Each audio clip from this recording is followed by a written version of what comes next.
Buenos días a todos. Bonjour à tous. Je vais commencer le début de cette conférence en français, mais nous allons vite basculer en espagnol. Donc, pour ceux d'entre vous qui ne parlent pas l'espagnol, je le répète, vous avez la possibilité de suivre cette conférence en français. Nous avons deux interprètes à notre disposition qui vont se charger de faire la traduction. Alors, pour ce faire, vous avez un message dans le chat qui vous explique comment activer le service d'interprétation simultanée.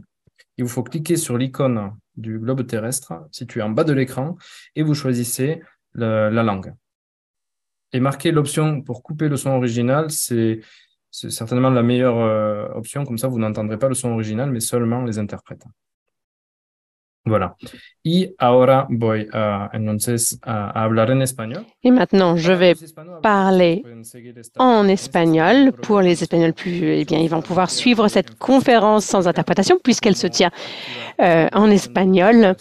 Et les autres peuvent activer la fonction interprétation en allant en bas, choisir la langue française avec le petit globe où c'est indiqué interprétation. Nous sommes ravis de pouvoir commencer donc cette conférence que nous avons appelée Mobilité durable, un challenge pour l'urbanisation du futur.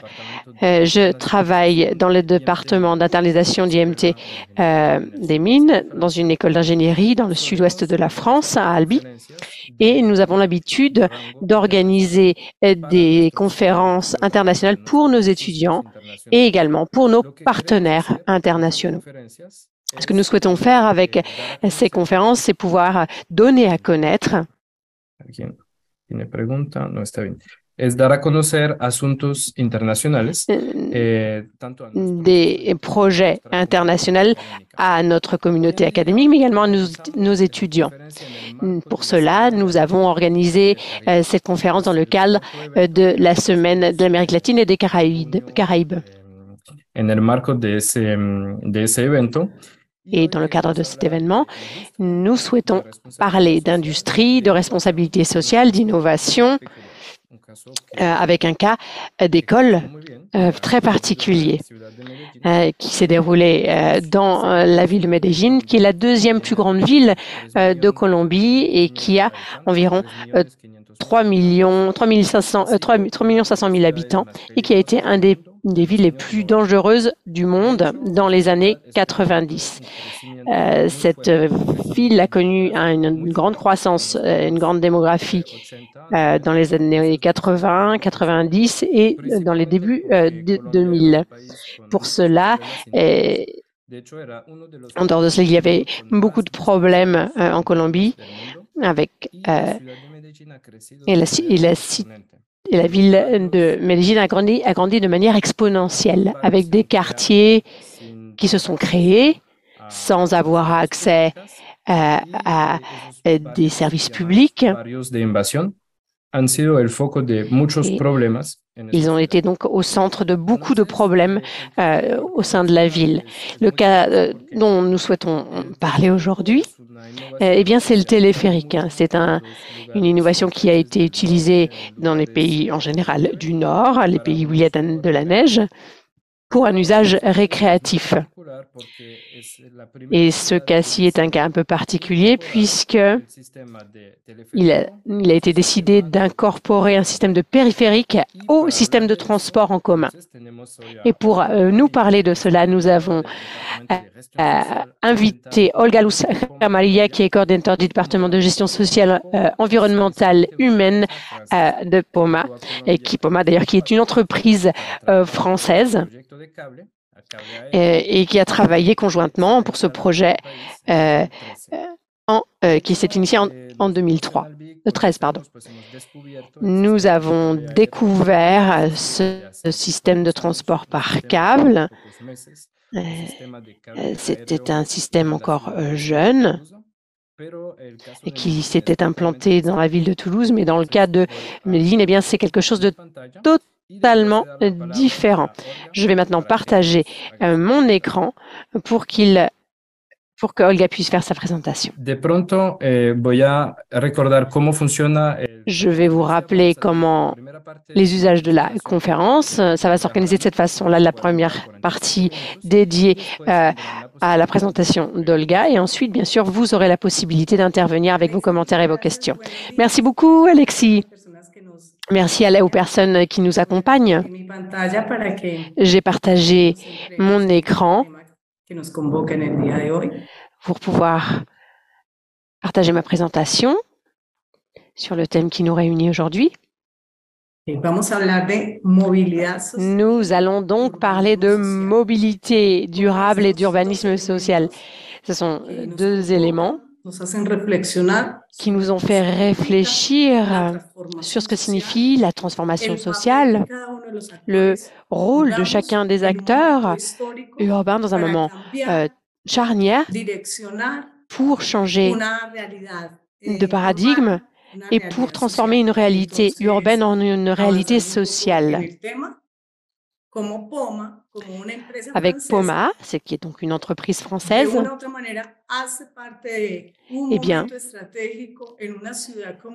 elle a été présente dans un moment stratégique pour une ville comme celle de Medellín.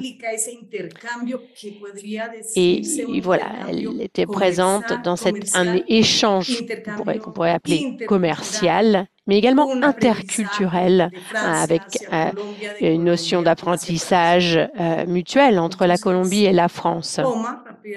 Poma, pour vous la présenter, est une entreprise leader au niveau mondial dans les systèmes de transport par câble.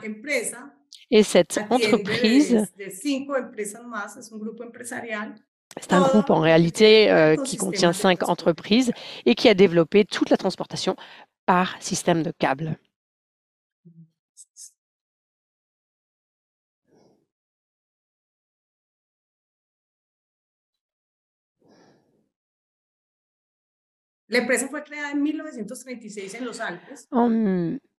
L'entreprise est née en 1936. Actuellement, elle est présente dans 90 pays et a établi plus de 8000 systèmes par câble installés par 20 filiales et possède 1575 employés. Les systèmes de transport par câble, regardez, on les trouve dans plusieurs cadres de tourisme et de divertissement. Les systèmes de transport pour des projets de construction spécifiques, du système pour du matériel et pour également produire de l'énergie éolienne. Et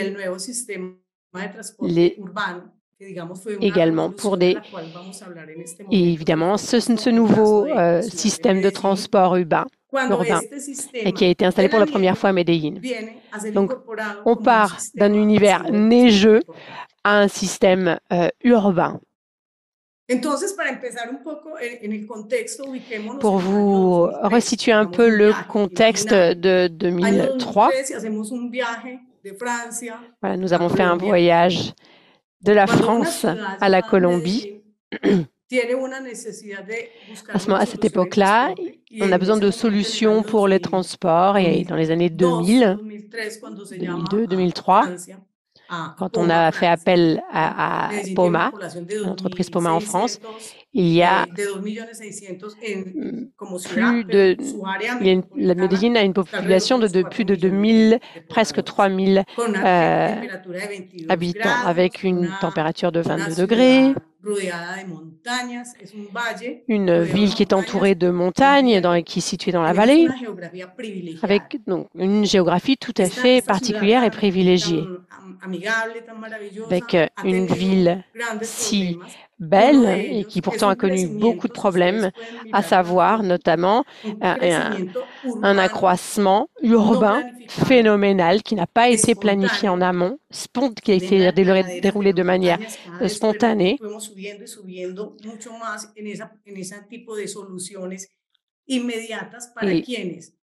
Bien sûr, il a fallu trouver des solutions immédiates pour ces personnes qui venaient à la ville et qui étaient en réalité victimes de déplacements internes dus notamment aux conflits armés que nous avons souffert pendant des décennies. Donc, ces personnes-là arrivaient à la ville, ils construisaient leur ville, souvent sur des terrains non légalisés, et éloignés de tout type d'institutionnalité.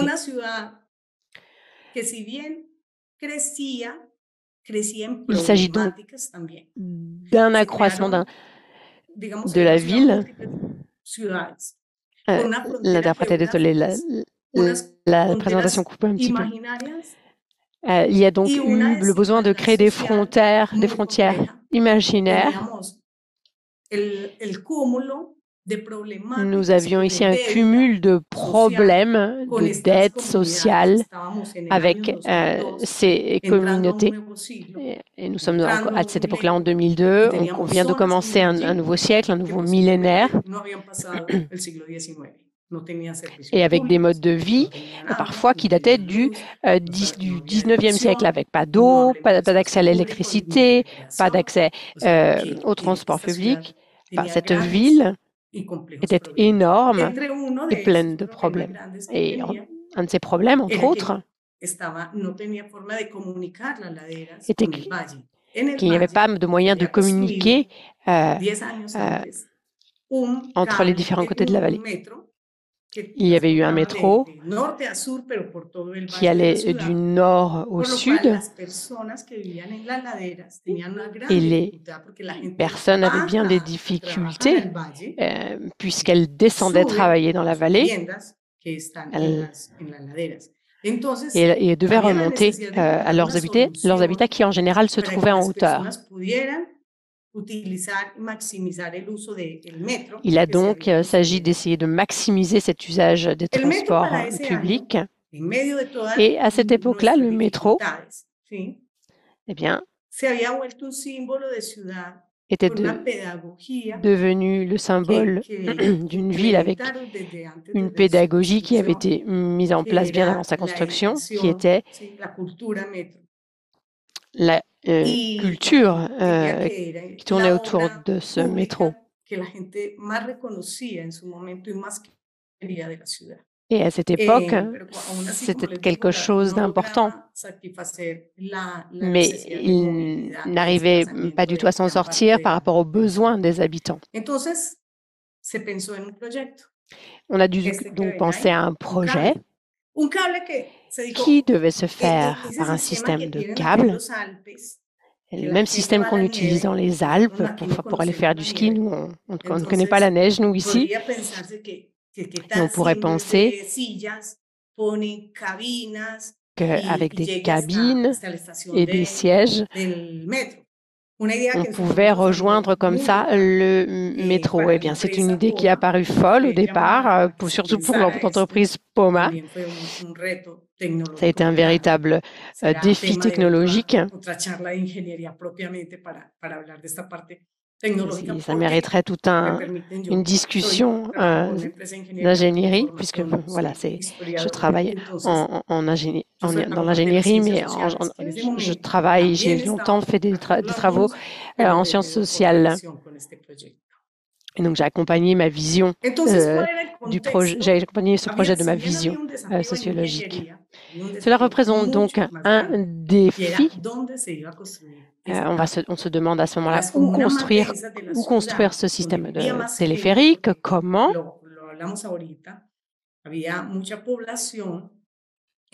Et la population était très importante et se situait dans différentes zones à l'est de la ville. Et on parle ici d'un endroit où il y a à peu près 300 000 personnes qui vivent, mais dans des conditions extrêmes. Et on parle d'installations spontanées, je vous l'ai mentionné tout à l'heure. pardon,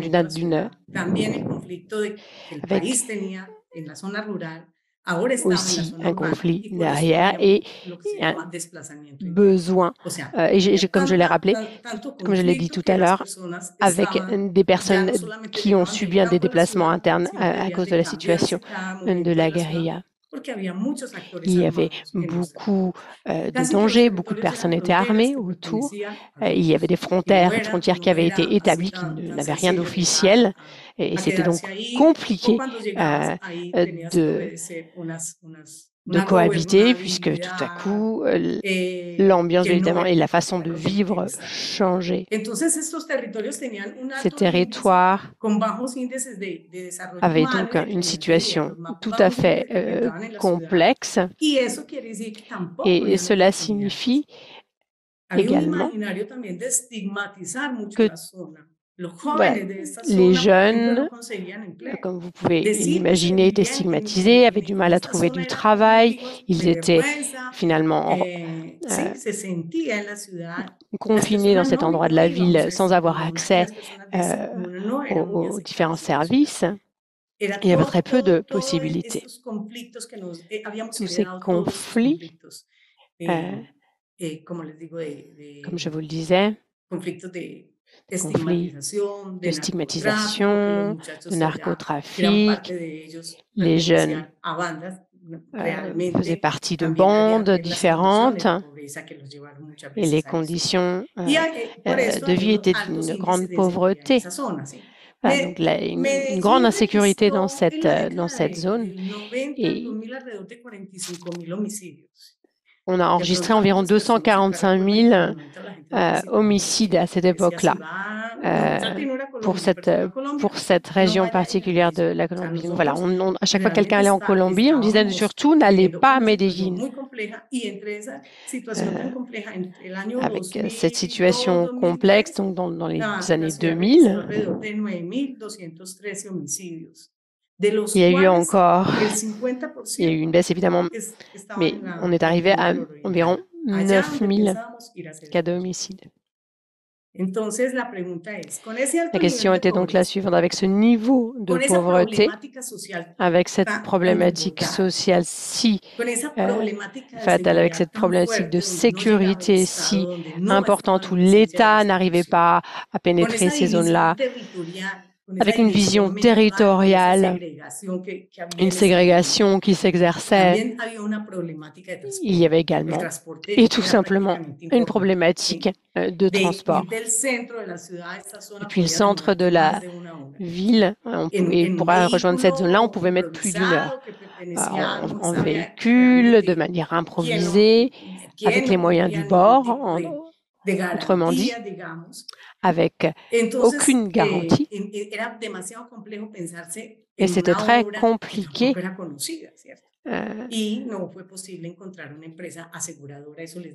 Bien sûr aussi de trouver une entreprise qui était à même et qui était capable de répondre à ces défis, notamment en matière d'assurance. Et la question est la suivante, comment est-ce qu'il a été possible que ce projet de transport se soit transformé en moteur de transformation sociale? Comment est-ce que ça se fait, ça? Parce que c'est réellement ce qui s'est passé. La mise en place de ce projet s'est traduit par une mise en place d'un travail collectif où la mairie de Medellín, l'emprise de services urbains, le métro de Medellín ont travaillé conjointement avec cette idée de prendre en compte les organisations sociales au niveau local. Le métro avait déjà cette expérience. Il savait qu'il fallait travailler avec les différentes communautés, qu'il y avait un travail de pédagogie à mener avec les communautés. Donc ça a donné une ouverture. Et grâce aux organisations sociales, ils sont devenus acteurs de de cette transformation. Ils se sont rendus compte que Voilà, c'était un travail collectif où chacun avait un rôle important à tenir, que chacun pouvait apporter sa pierre à l'édifice. Et tout ce projet m'a amené à découvrir ce territoire, comprendre l'histoire de Medellín, la culture du territoire, de comprendre les conditions économiques qu'avait connues ce territoire au niveau politique, au niveau sécurité, sur tout ce territoire. Et ça a été le début du projet, avec une participation sociale active. Il ne s'agissait pas simplement d'envoyer des formulaires à remplir avec des questionnaires, non. On a créé 4 tables de travail et chaque travail travaillait sur une des extensions. Et petit à petit, eh bien, cette participation sociale a pu se mettre en place. Et on a pu, comme ça, s'écouter les uns les autres, prendre confiance dans ce projet. Et moi, je me souviens très bien de ce moment en particulier. Et j'ai vu que cela pouvait générer que cette confiance était là.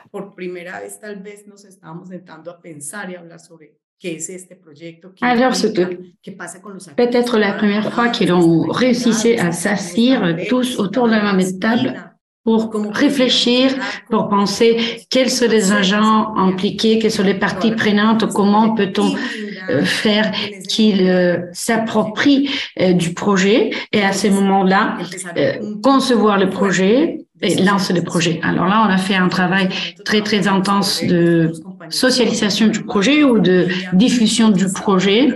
On a travaillé, par exemple, avec les mères des familles. On a travaillé avec les hommes aussi. Et à ce moment-là, on a dit, on va transformer les câbles dans une question familiale, dans quelque chose sur laquelle on discute chez soi. Alors là, on a construit petit à petit cette confiance. À un moment donné, un ingénieur de Poma nous disait que quand ils sont arrivés ici, ils pensaient que ces projets étaient une folie, tout simplement. L'ingénieur, il nous disait, est-ce que vous avez de la neige là-bas ou quoi? Qu'est-ce qui se passe? Pourquoi voulez-vous un système comme celui-ci? Ben non, il n'y a pas de la neige ici. C'est tout simplement pour transporter les gens. Et donc, ils sont venus. Une fois qu'ils étaient là, ils ont pu constater à quel point il y avait une volonté énorme, il y avait une confiance énorme pour faire ce travail. Et alors là, ils sont tombés amoureux de ces territoires et ils ont donc assumé ces risques, ils ont relevé les défis de mener à bien ces projets. Alors là, l'importance de la confiance, de l'objectif commun. Cette initiative a également produit, impulsé l'emploi et l'économie. Bien sûr, il y a eu beaucoup d'ateliers, de séances de pédagogie, mais surtout, on se concentrait sur la confiance, sur cette vie en commun, sur ce besoin de partage de projet. C'est un projet qui implique une transformation. On va au-delà de la technique et l'on commence à parler du vivre ensemble dans les territoires, de ces moments où c'est temps partagé avec les employés, les travailleurs. Et en même temps, les projets comprennent un autre élément qui est essentiel. Ces projets a dignifié, ces projets a fait plus beau les territoires. C'est-à-dire, ce n'est pas un chantier comme ça pour tout simplement un service public qui n'est pas plus que ça. Non, on a bien réfléchi à propos de l'architecture des gares. Il y en a des gares qui ont des sortes de théâtres en plein air, d'autres qui ont des parcs pour les enfants. Donc, on a voulu apporter d'autres connotations, d'autres nuances aux gares, même les sentiers, les voies pour arriver aux gares. On a porté beaucoup d'attention à ces éléments pour embellir non seulement le projet, mais aussi tout l'entourage. C'est-à-dire, on est en train d'améliorer les territoires. Nous avons travaillé sur autour de 15 000 mètres carrés, donc c'est une intervention énorme. Et finalement, c'est un projet qui a été marqué par un autre élément clé qui est l'enchaînement de projets. C'est-à-dire, on voit comment les câbles, il n'est plus la fin du projet, mais c'est plutôt la stratégie. Alors, à travers les câbles, on peut arriver au territoire, on arrive au quartier, on arrive à des projets d'éducation. Donc, sur la photo, vous voyez une petite école qui a grandi, qui est devenue beaucoup plus grande, et vous allez la voir sur la photo suivante. Et là, vous voyez clairement la transformation. Donc, la photo, c'est du même endroit. Vous pouvez voir les quais, les trottoirs pour arriver à la gare.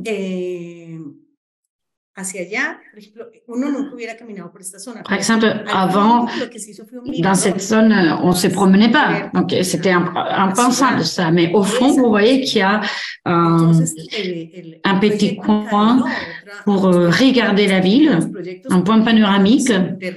Et alors là, on est en train d'aborder d'autres projets, puisque notre mission était une mission de transformation du territoire.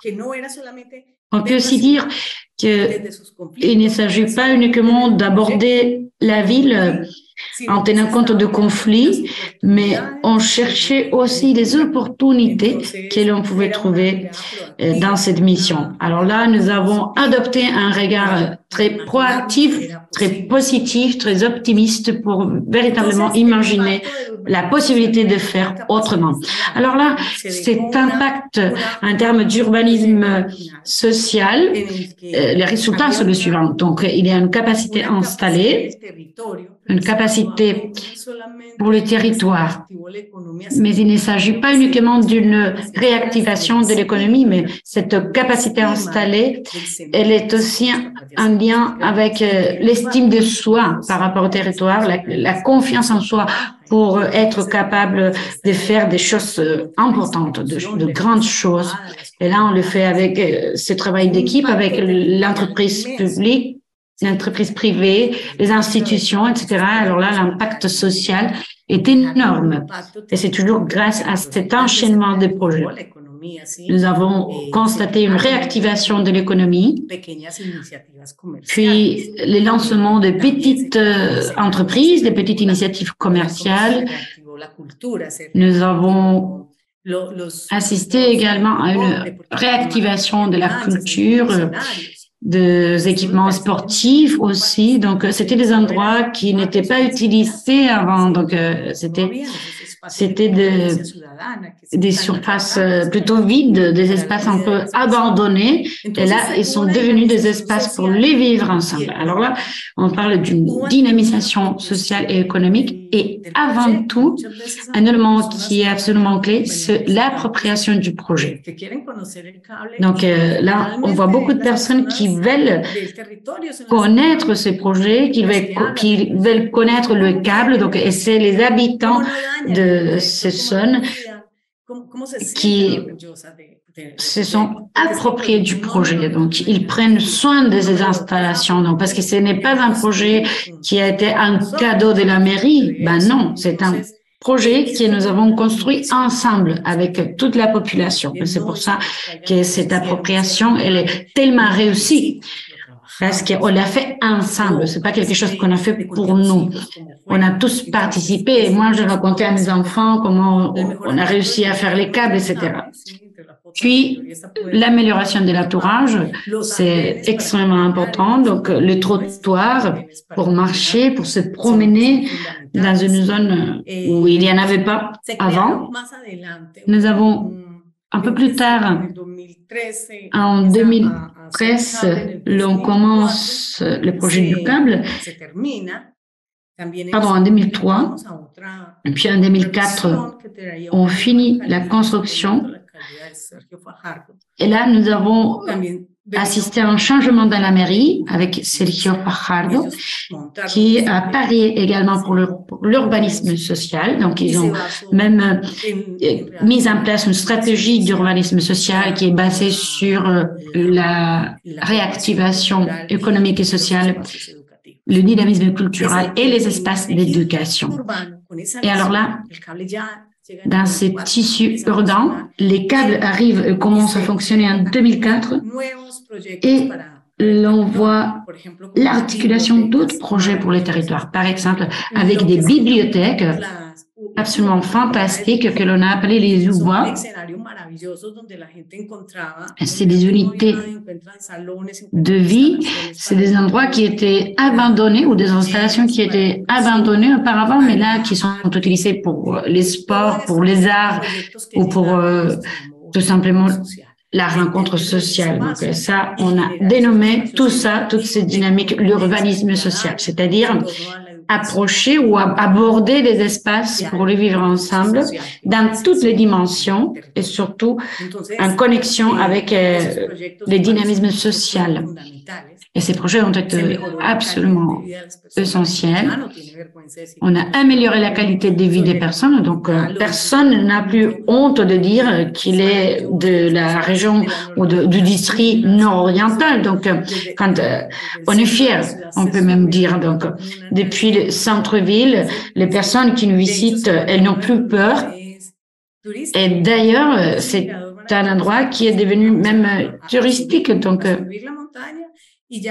on monte la montagne et on trouve des gens du quartier qui nous racontent l'histoire du quartier. On voit les panoramas, on peut bien profiter du panorama qui est très beau. Et puis, on peut nous montrer les bibliothèques que l'on vient d'ouvrir dans cette zone qui est une zone très, très pauvre, mais qui a des excellentes bibliothèques. Alors là, on sent qu'il y a une différence, on sent une inspiration grâce aux livres, dans l'histoire.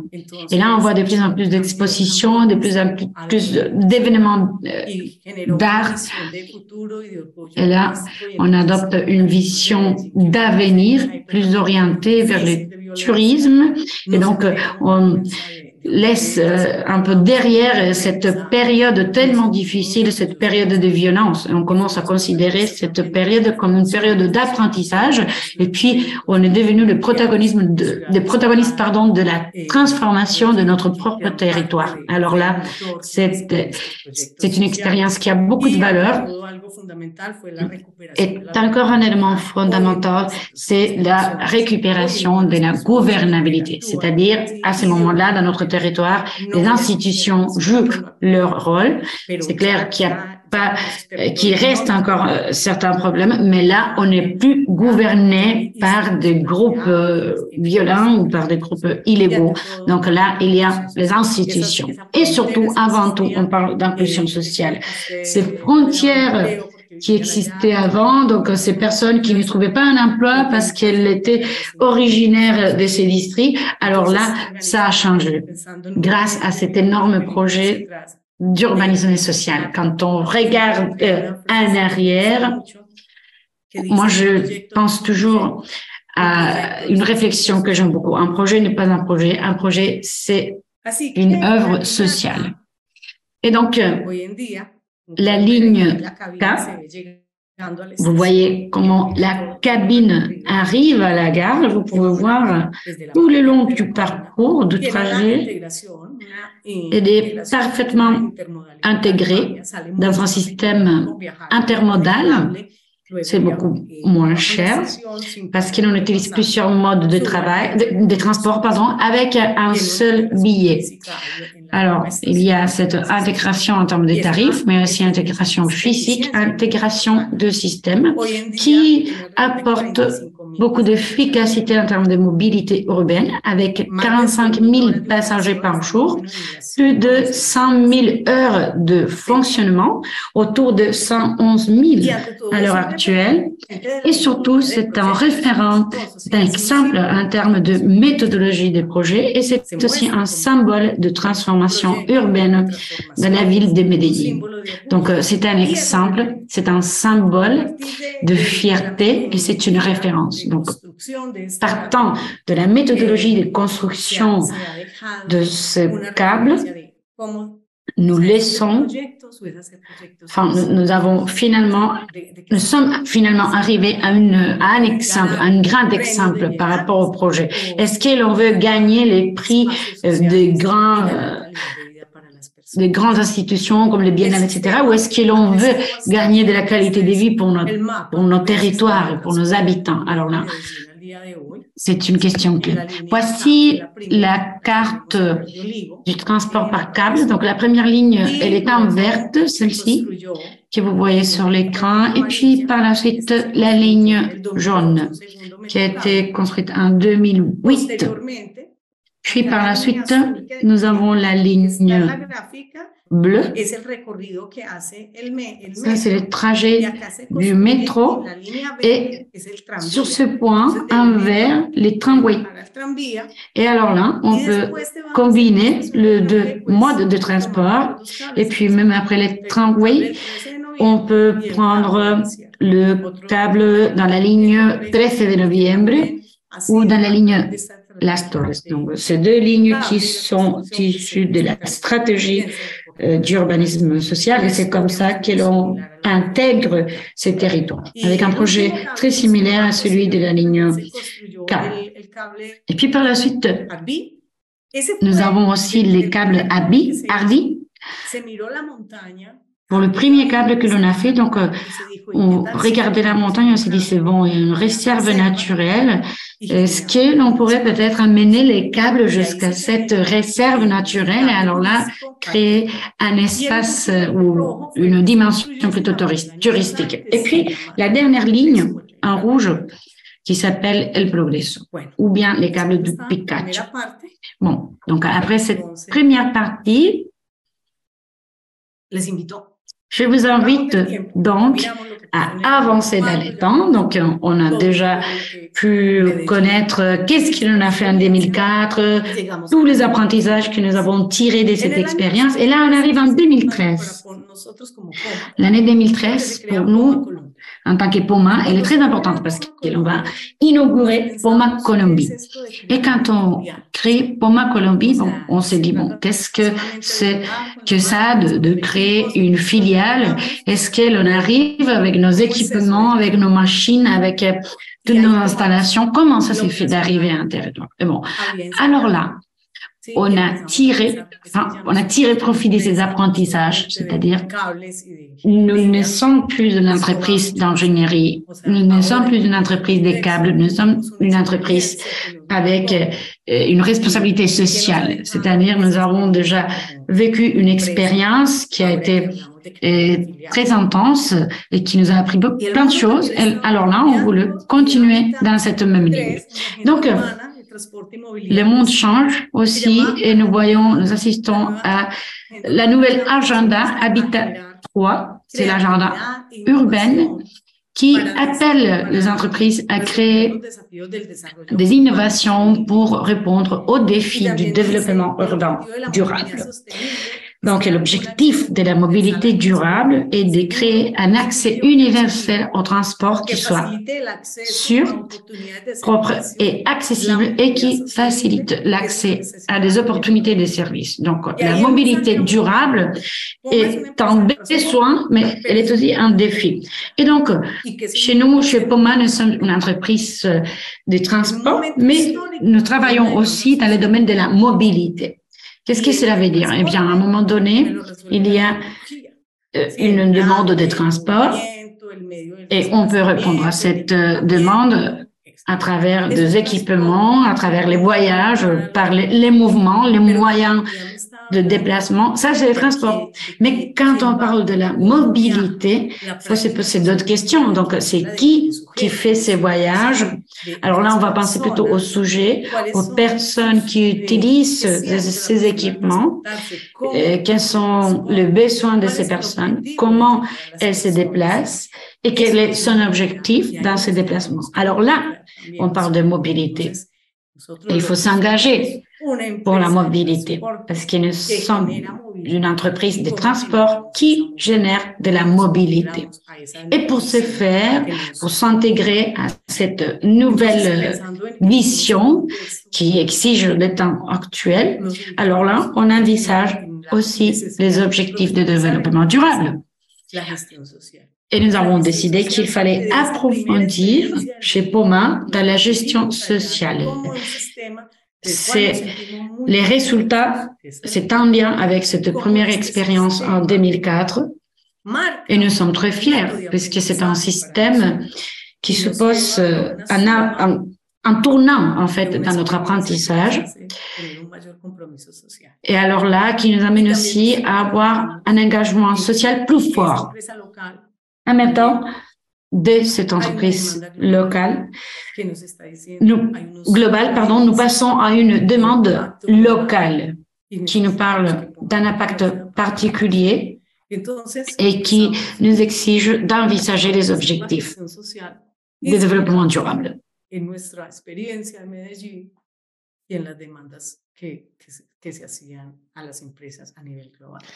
Et répondre aux demandes à un niveau global pour les entreprises.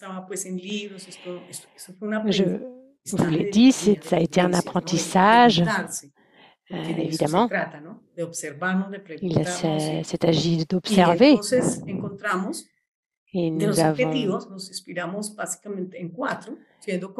sommes inspirés de 4 objectifs. Et par nature, parce que nous sommes une entreprise,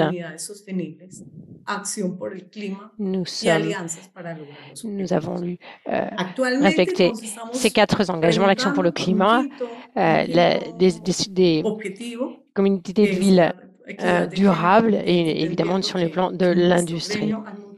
Nous avons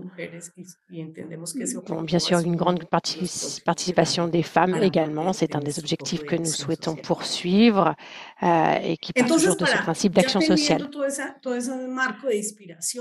En ayant donc ce cadre, cette source d'inspiration, on est parti de cet engagement en gestion sociale qui partait directive de l'entreprise. Il fallait être convaincu que cela était important. Tous les ingénieurs de l'entreprise, les mécaniciens, les électriciens, tout le monde a compris que la question sociale faisait partie de l'ADN de l'entreprise. Et pour cela, nous avons assumé une co-responsabilité dans un système interconnecté pour générer de la mobilité efficace, digne et humanisée. Il ne s'agit pas seulement de construire un câble, mais de comprendre l'impact que cela aurait sur les communautés. En deuxième lieu, un objectif qui visait à la gestion sociale, intégrer la connaissance et la gestion sociale et l'intégrer pour atteindre nos objectifs de durabilité, apporter une solution. Et nous avions un autre objectif, une raison d'être avec diverses communautés, parce que le câble s'étendait jusqu'à des communautés autochtones dans différents contextes.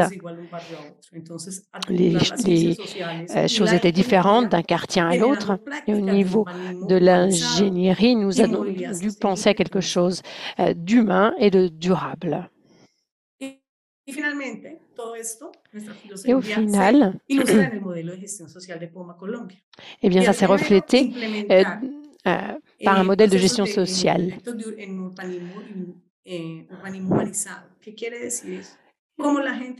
Comment est-ce que nous allons construire, pour quelles personnes?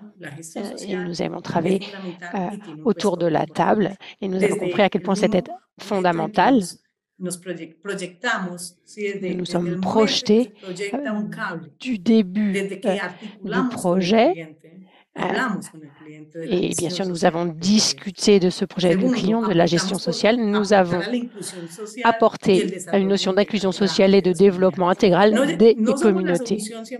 Nous n'étions pas la solution à 100%, bien sûr. Et nous souhaitions transmettre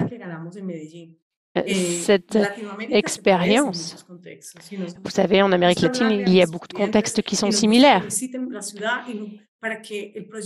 Et nous avons souhaité que ce projet suive cette méthodologie qui s'est mise en œuvre et de quelle façon elle pouvait se transférer, se traduire dans d'autres territoires.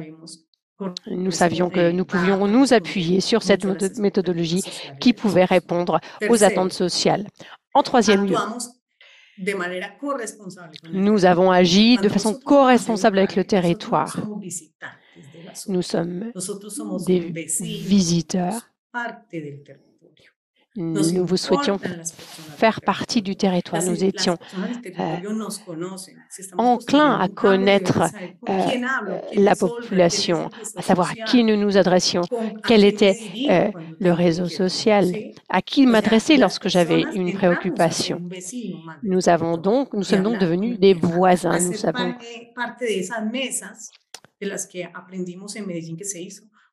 pu en apprendre beaucoup et ça, c'était important d'être présent. Le quatrième point, créer des espaces d'interaction et de socialisation avec la communauté, qu'elle nous connaisse, qu'elle sache qui était l'entreprise Poma, écouter les préoccupations des personnes dans le cadre de ce type de projet.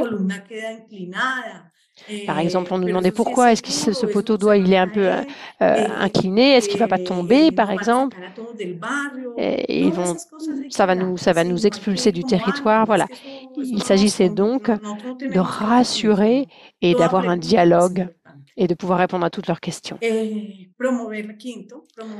Promouvoir les actions d'intégration et ça, encore une fois, ça faisait partie des objectifs. Nous croyons à l'intégration. On est persuadés que nous en avons appris beaucoup sur ce fonctionnement collectif. Nous savions qu'il fallait participer aux communautés. Il ne s'agissait pas, il s'agissait de partager cette conviction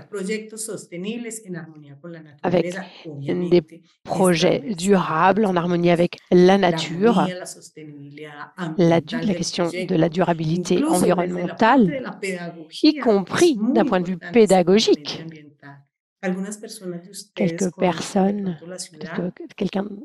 certains d'entre vous connaissent la ville et c'est le système de transport le plus propre. Vous savez, à Medellín, le câble, le métro, voilà, ce sont des systèmes propres qui ont suivi une pédagogie bien particulière, une pédagogie environnementale. Il s'agissait d'apprendre aussi à ne pas gâcher, à ne pas gaspiller. Et pour conclure la présentation, je souhaitais vous parler de certains aspects clés de ce projet. D'abord, observer, écouter pour interpréter les projets sur le territoire. Il ne s'agissait pas d'arriver avec les plans et l'argent, les financements du projet. Non, il fallait en faire plus. Il fallait sortir des sentiers battus et créer une nouvelle méthodologie de travail, de projet, comprendre et interpréter les territoires. Et de cette façon-là, nous étions à même de parler d'urbanisation sociale et de durabilité.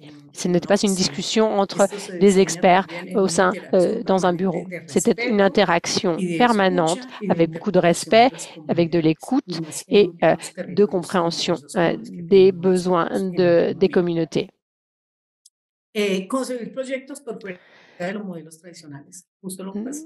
Nous sommes donc sortis des modèles traditionnels, comme je vous l'ai dit auparavant. Et c'est de ça qu'il s'agissait, sortir des espaces conventionnels. Le directeur du projet était presque un dieu, les autres, avant les autres, décidaient de tout. Et là, nous souhaitions vraiment travailler de manière collective, repenser les choses, repenser les projets. Et cela est intervenu au début du projet. Cet aspect social, cet aspect environnemental ne pouvait plus être mis de côté. Le discours que l'on fait pour obtenir des financements, ce joli discours, bien souvent, ne se traduit pas de façon pratique sur le plan social en général. Ça se traduit souvent par quelque chose d'artificiel, sans véritable interaction. Nous avons donc voulu nous éloigner des modèles traditionnels et je crois que nous avons réussi à créer quelque chose de nouveau. Cette histoire de projet, nous-mêmes, au sein de POMA, eh bien, nous avons parlé les uns avec les autres pour chacun des projets. Et pour cela, nous avons parlé de coordination de toutes les parties intéressées. Le social n'est pas quelque chose qui se fait à la dernière minute, au moment de l'inauguration, non. Voilà, aller faire un speech devant une école.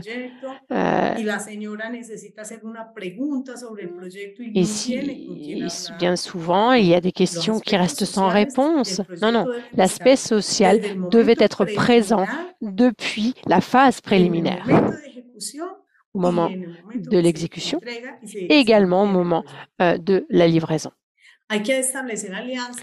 Il fallait également établir des alliances en jouant collectif. Le projet n'était pas seulement le projet de la mairie, ça a été le projet de l'EDU, du métro, de la communauté. Et aujourd'hui, moi, je dirais que le projet était de tous les citoyens. Et nous sommes fiers. Je suis fière. Je veux dire, vous m'écoutez moi aujourd'hui, mais je crois que tout le monde pourrait vous dire à quel point il est fier de ce projet et que c'est un projet efficace. Même si je ne vis pas là-bas, je me suis sentie partie intégrante de ce territoire. Encore une fois, ce n'était pas un travail individuel. Encore une fois, il fallait privilégier l'action collective et collégiale pour arriver et parvenir à ce succès.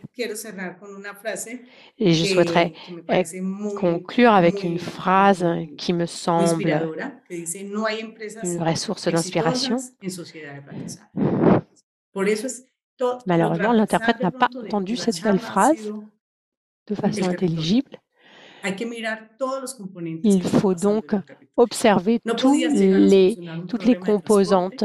On ne peut pas apporter une solution si on ne conçoit pas le projet dans sa globalité en prenant en compte la dette sociale. Et de ce fait, la formation a été beaucoup plus grande que celle de la durée du projet. Nous sommes partis encore une fois de la conception du projet et tout ce qui s'est fait en amont, durant et après a eu des répercussions sociales. Il fallait penser à une société, à une communauté, à un territoire, la bonne volonté de la mairie, des ingénieurs, de l'académie. Je ne veux pas mettre de côté le monde académique qui était également important. Ici, vous pouvez voir sur le graphique, vous pouvez voir les différents acteurs, l'entreprise, les clients, les agences de financement, le territoire, les communautés, tout le monde a fait partie du projet. Voilà, j'en ai terminé avec ma présentation. Et je vous remercie de votre attention. Olga, muchas gracias. Olga, merci beaucoup. Espero que me escuchen. Sí, muchas gracias por tu presentación. Ha sido Merci muy beaucoup. interesante. C'était très De hecho, intéressant. estás aquí con un público de, pues hay muchos ingenieros Vous êtes ici avec un public essentiellement constitué d'ingénieurs, donc ils se consacrent à la partie technique, qui est très important. Et moi, j'aime beaucoup cette idée que tu as soulignée, là, cette idée du social. On ne doit pas le négliger. Souvent, ce n'est pas assez pris en compte. Et véritablement, nous nous rendons compte ici, dans le cas de Poma à Medellín, bien que ça a été un facteur clé.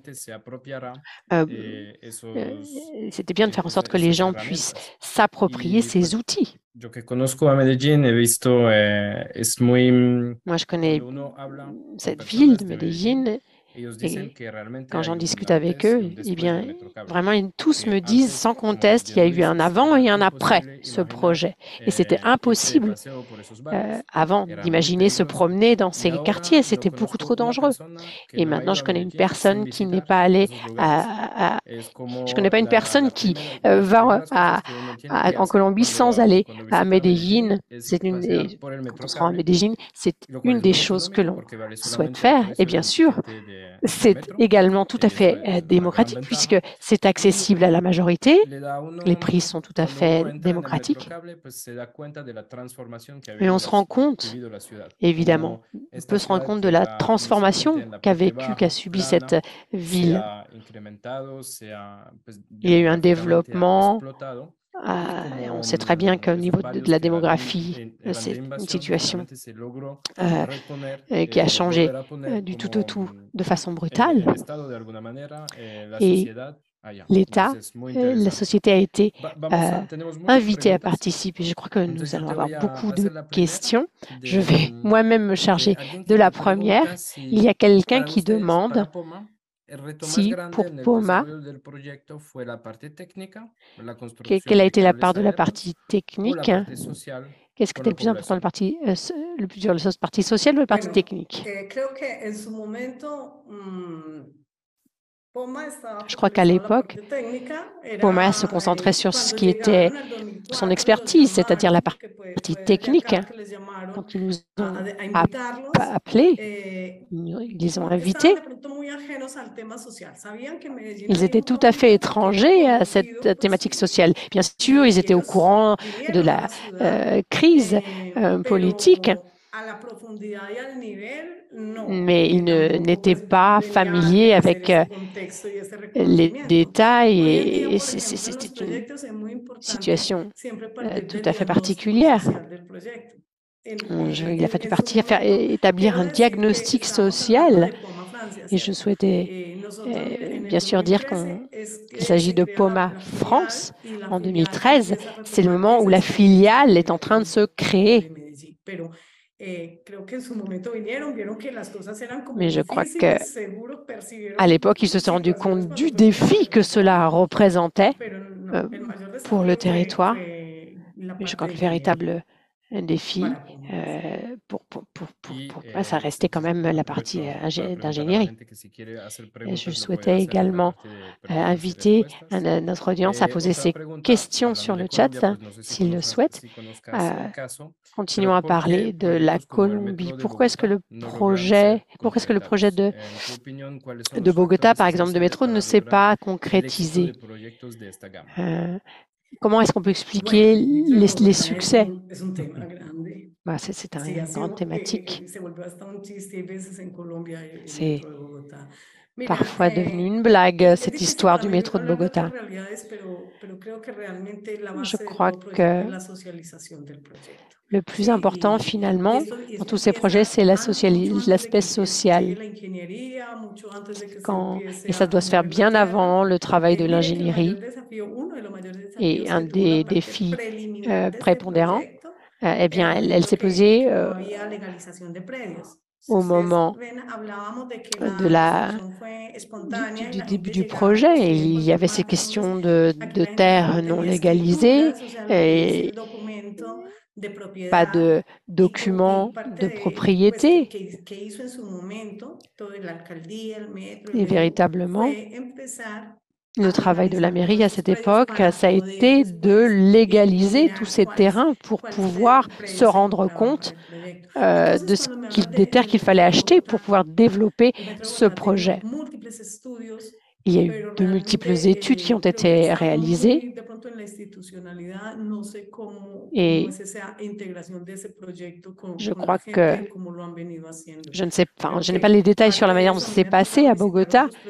J'ai pu être en lien avec d'autres projets dans d'autres villes et bien souvent, la population est au courant du projet une fois que le projet est en cours, sur le point de commencer, ou tout à coup on annonce à quelqu'un qu'on va devoir qu'il va devoir vendre son commerce ou qu'il va devoir déménager. Et ça c'est insupportable. Ça, c'est un point essentiel de tous ces projets. Une autre question, et je la poserai plus tard, du point de vue de Poma. Quelle a été la première réaction? Toi, tu travaillais déjà avec eux quand ces personnes de Medellín disaient, voilà, on veut faire un métro par câble. Et Poma était habitué à ce genre de système, à la construction de ces systèmes avec à but récréatif ou touristique. Comment ça s'est passé avec Poma quand ils se sont rendus compte que le contexte de Medellín était totalement différent de celui des Alpes?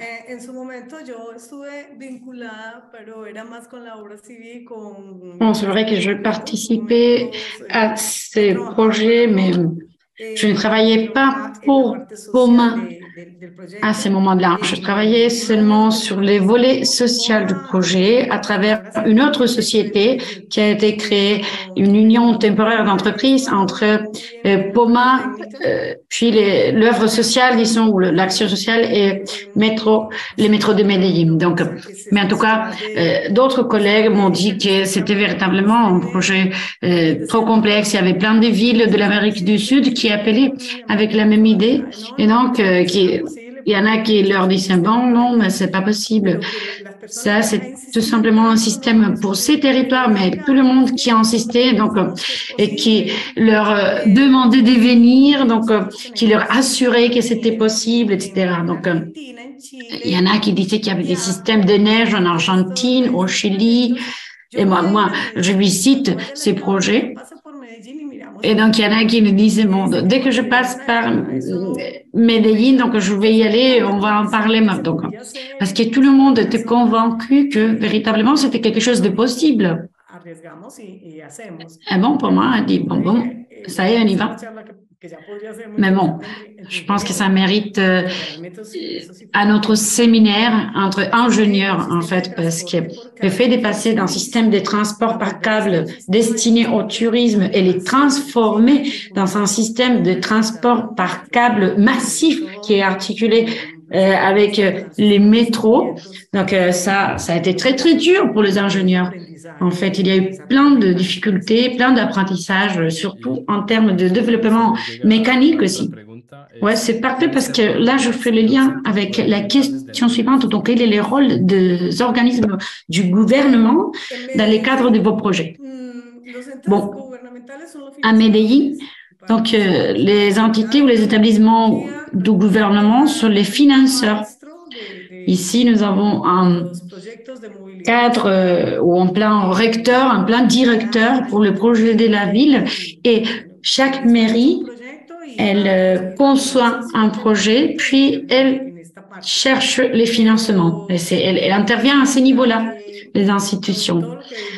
Mais après, c'est une ville où nous avons appris qu'il faut travailler de manière intégrée, articulée, de manière très connectée. C'est l'un des apprentissages les plus importants de notre ville, de notre histoire. Donc, toujours travailler en articulation. Alors là, la mairie, elle va au-delà du financement. Donc, elle visite les projets et elle accompagne tout le développement du projet, en fait. Parfait. Je voulais te poser une autre question. Donc, côté POMA, le fait de créer, de construire un câble urbain en Amérique latine, en Colombie, donc est-ce que ceci a supposé la création d'une nouvelle opportunité de marché pour POMA?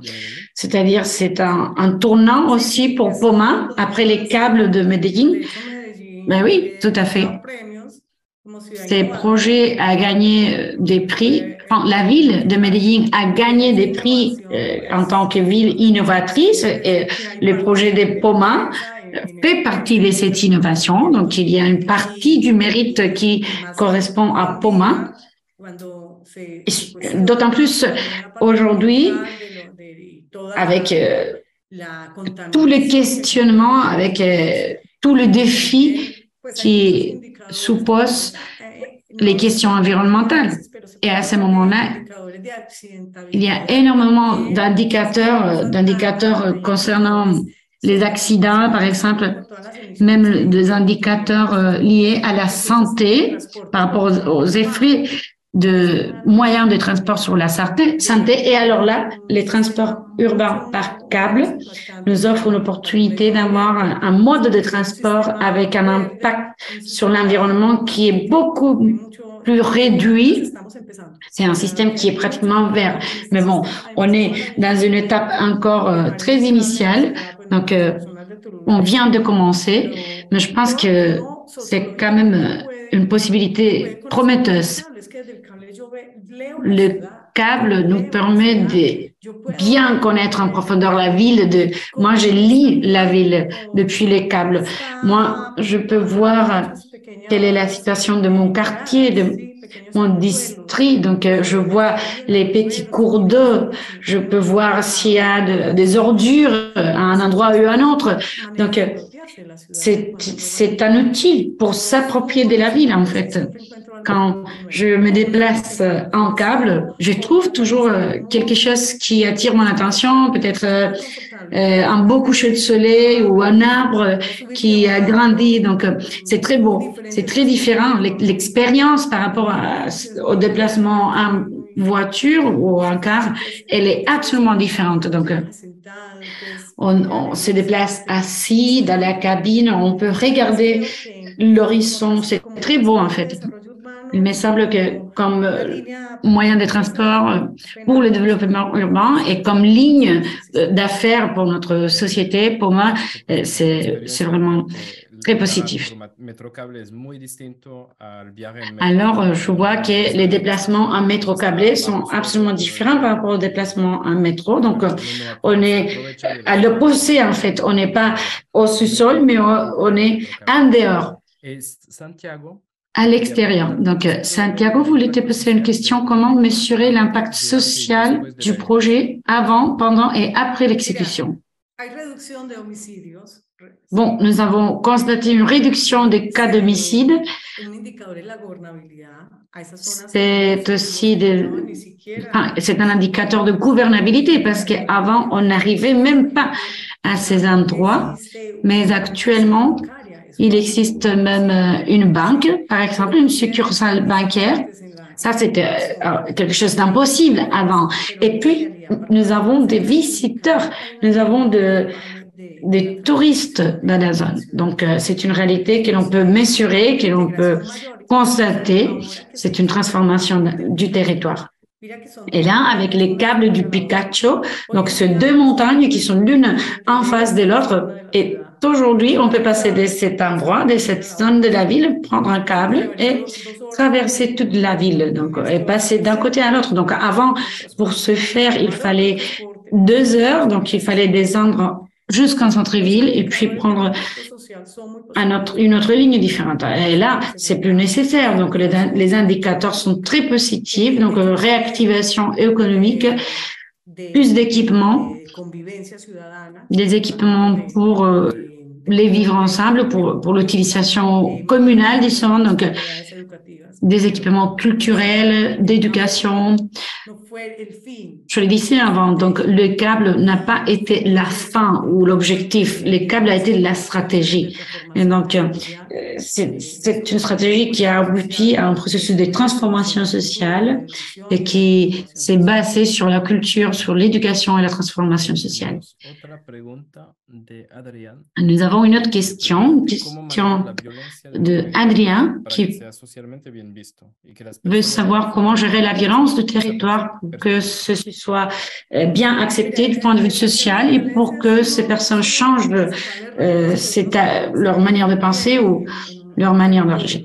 Bon, la question de la violence est toujours une question forte dans les territoires.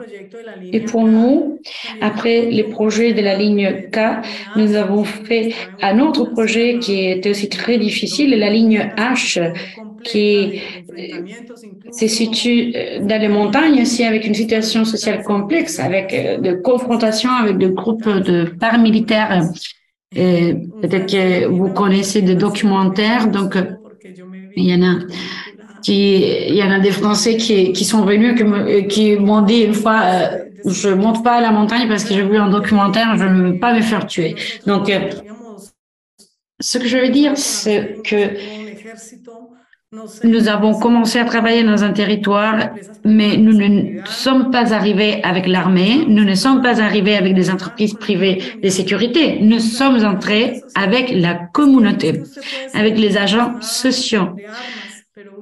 Parce que peut-être que vous êtes quelqu'un qui est habitué aux armes, mais vous êtes aussi quelqu'un qui a une famille, qui connaît les territoires, qui vit dans les territoires. Et à ce moment-là, nous avons décidé de faire du câble une question de famille aussi, c'est-à-dire de donner une légitimation au câble chez les familles, chez le foyer. Mais peut-être qu'il y a quelqu'un qui fait partie d'un groupe armé, mais après, il y a son oncle qui travaille dans le projet, ou il y a son petit frère qui utilise le câble. Et alors là, avec cette stratégie, toujours aux côtés des agents sociaux du territoire, c'est ce qui nous a permis d'arriver au territoire, d'y entrer, puisque toute la population est touchée d'une manière ou d'une autre. Donc, c'est vrai que le contexte est marqué par cette tragédie de la violence, mais après, les personnes, c'est des personnes qui font leur vie normale, quoi. C'est des personnes qui font partie d'un groupe de théâtre, c'est des personnes qui étudient, c'est des papas, c'est des mamans. Donc, c'est comme ça que nous arrivons au territoire. C'est notre stratégie. Nous ne décidons pas de dire, bon, on va se protéger face à cette insécurité. Donc, je pense que c'est une stratégie qui a bien marché. Parfait. Encore une question. La question de Juliana, un séminaire très intéressant. Donc, merci beaucoup pour cet espace. J'aimerais bien savoir quels pensez-vous que sont les facteurs de succès d'un projet d'urbanisme social et dans le cas de Medellín.